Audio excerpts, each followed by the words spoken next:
হুজুর কানে ধরলাম মাপ চাই, এই সুই আমাদের পক্ষে আনা সম্ভব না। ডাক দিয়া কয় তোমরা পারবা না, তাইলে এবার একটু আমার দিকে দেখো। এই কথা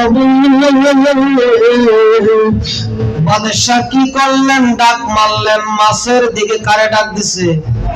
মাছে কথা শুনেনি, মাছে কথা শুনেনি, ওলিয়া উলিয়ার কথা ধুলাবালি শুনেনি। বাবা শাহজালাল চাই নামাজ পিছে এসো মাফারে দিছেন, কইছে শিল হট যা পাথর সরে যা সরছেনি। বাজান কারামাতুল আউলিয়া হাক্কুন, ওলিয়া উলিয়ার কারামত সত্য কথা বলতে কিনা? ওলিয়া উলিয়ার দরবারে গেলে আল্লাহর রহমত পাওয়া যায়। এটা কে বলেছে? আল্লাহ কে বলেছে? ইন্না রাহমাতাল্লাহি করিবুম মিনাল মুহসিনিন। আমার আল্লাহ নিজে কোরআনে বলতেছেন নিশ্চয় আমার ওলিয়া উলিয়ার দরবারে গেলে আমার রহমত পাওয়া যায়। সুবহানাল্লাহ বলেন, বলেন এবার আমরা ওলিয়া উলিয়ার দরবার চাই কি চাই না? মারহাবা বলেন। বাদশাহ ইব্রাহিম ইবনে আদহাম পাগল ডাক দিয়ে বলেন, এ নদীর মাছেরা আমার সুইটা নিয়ে আসো। সুবহানাল্লাহ বলো। ডাক দিছে কারে? মাছের। ডাক দিছে কারে? মাছের ডাক দিছে। যে মাত্র ডাক মারছে, মাছের দলেরা হাজার হাজার মাছ, সবার মুখের মধ্যে একটা স্বর্ণের সুই। কিসের সুই? একটা স্বর্ণের সুই নিয়ে সামনে হাজির। হুজুর আপনি সুই চাইছেন, নেন, কতলা লাগবে? সবগুলো স্বর্ণের সুই।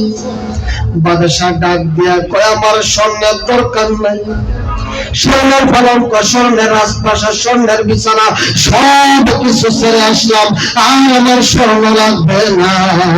মাছের দলের আরে আমি যে সুইটা ফেলেছি ওই সুইটা আমাকে এনে দাও। বলতে দেরি হলো, অমনি নদীর একটা মাছ যে সুইটা নদীতে ফেলছে ওই সুইটা নিয়ে হাজির হয়ে গেছে। জবান খুলে বলেন মারহাবা।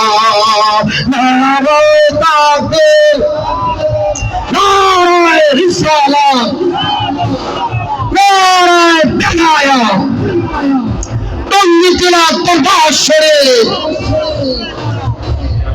হযরত মাওলানা তাজুল ইসলাম বিপ্লবী সাহেব বলেন মারহাবা। বাজান তাইলে ওলিয়া উলিয়া এই যে ইব্রাহিম ইবনে আদহাম কি ছাড়ছে? রাজত্ব ছাড়ছে। কে কেন ছাড়লো?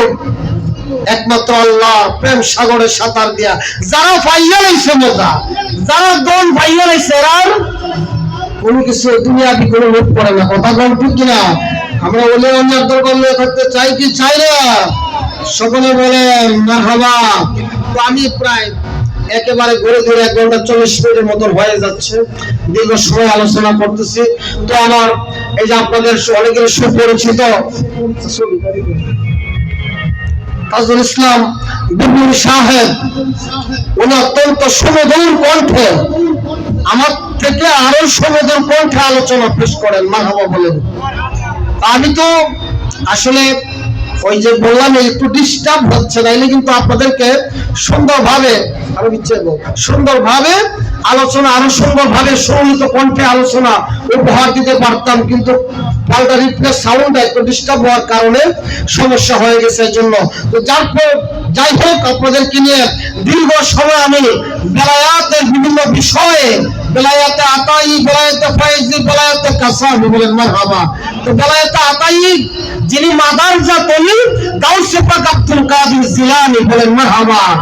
আবার বেলায়াতে ফায়েজি, যেটা ফায়েজ দিয়া যেটা ওলিয়া উলিয়ারা ওলি বানায় দেয়, তিনি হলেন আমার গাউসে পাক কেমনে সুন্নে কুতুব বানাইছে। কথা বল ঠিক না? আবার সাধনা করে আল্লাহর ওলি কেমনে হয়? এই যে আপনার শেখ ফরিদ রহমাতুল্লাহ আলাইহি 3-36 বছর সাধনা করছে। সুবহানাল্লাহ। হ্যাঁ, আজকে এই টঙ্গীটিলা দরবার শরীফে আমি প্রথম এসেছি। অসংখ্য অগণিত শুকরিয়া জানাই পিসাব হুজুরকে, শুকরিয়া জানাই আমার বন্ধু বর্মানা তাজুল ইসলাম বিপ্লবী সাহেব সহ আজকে অসংখ্য ওলামায়ে-কেরাম আলোচনা পেশ করেছেন। আপনারা যারা রাস্তায় দাঁড়িয়ে থাকেন, আশেপাশে আছেন, মেহেরবানি করে অনুরোধ করবো আপনারা ফ্যানের ভিতরে আসুন। এখন আরো সুন্দর কণ্ঠে সুন্দর কণ্ঠে আলোচনা শুনতে পাইবেন। আল্লাহ পাক যেন আজকের মাহফিলকে কবুল আর মঞ্জুর করে সবাই বলে আমিন। আল্লাহ পাক যেন এই কমিটিলা দরবার থেকে আল্লাহর ওলির রূহানি ফয়েজ দিয়ে আমাদেরকে ধন্য করেন বলে আমিন। ওয়া আখিরু দাওয়ানা আলহামদুলিল্লাহি রাব্বিল আলামিন। আসসালামু আলাইকুম।